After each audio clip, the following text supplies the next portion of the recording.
thinking about language opportunities in science, giving students opportunities to have firsthand experiences where you're not covering, the content in the classroom they're not reading or having to, explain to you, but just giving them opportunities to observe and having them go outside and have just some observation time. So before starting a unit, before going into structure and function and thinking about parts and functions of a plant, we just took a walk outside of our classroom, and we have a couple of desert plants. So students were outside. I didn't ask them to engage in conversations. I asked them to observe and record, meaning sketch.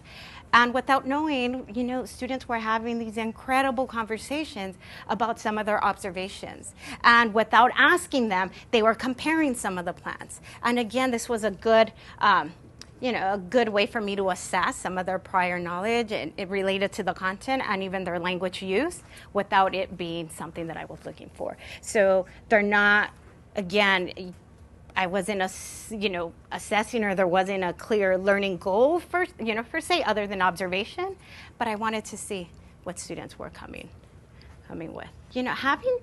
Sometimes, yes, I'm not asking my students to answer a question, but I might, just pose what would be considered a guiding question just to get them, to have a lens from which to look at certain plants. So what do you notice?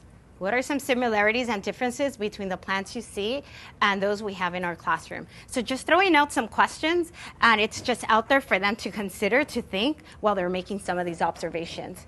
But then language opportunities. Opportunities for them to share their observations, whether it's in small groups or with a partner. I think, what makes you say that? So again, some of those sentence frames to help students engage in conversations.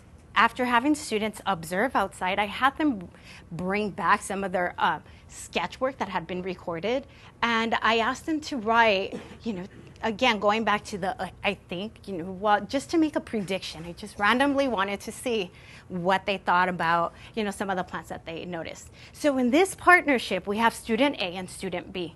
With student B, the student did not want to share. I mean, yes, incredible sketch work, but just wasn't too sure as to what to share or what to say. So we started with this one student sharing first, partner A. And so on a Post-it, this person wrote, "I think the spines are like weapons for the cactus because they are sharp." So once in a partnership, when one student feels comfortable to share and one student does not, go with the student that feels comfortable, because then that gives some rehearsal time, some time to practice with what might be said. And after hearing someone's explanation, it might help that child that's being a little bit more reluctant.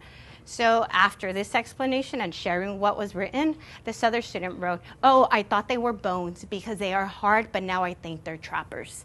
So again, it's like, oh, I have an idea. Now, are they using the right vocabulary that we would hope in terms of spines and, foragers? And not yet. But, it gives me an idea as to, what they know, what they think, and also some of the language that's being used, I think, and having to justify because, why, they think, and then, oh, wait, this is what I think it might be. Giving them opportunities to, as they research or are reading articles or, giving them opportunities to synthesize and make sense of, the information that they are learning. And so, one great way of doing that is having it be a collaborative effort where students come together in small groups and together try to synthesize the information that they're learning. And so sometimes it helps when a partner explains exactly what it is that we're learning, especially if I'm not understanding quite yet. So in this case, students had an opportunity to, again, sketch one of the desert plants. After doing some reading and highlighting information together, they had to negotiate what information to share and how to put that into their own words. So again, the synthesizing, which is important. But there is a lot of negotiation because, with some students, they felt one thing was important and others might feel differently. So it's having to negotiate and think about the language that goes into negotiating too and how much language can be developed there.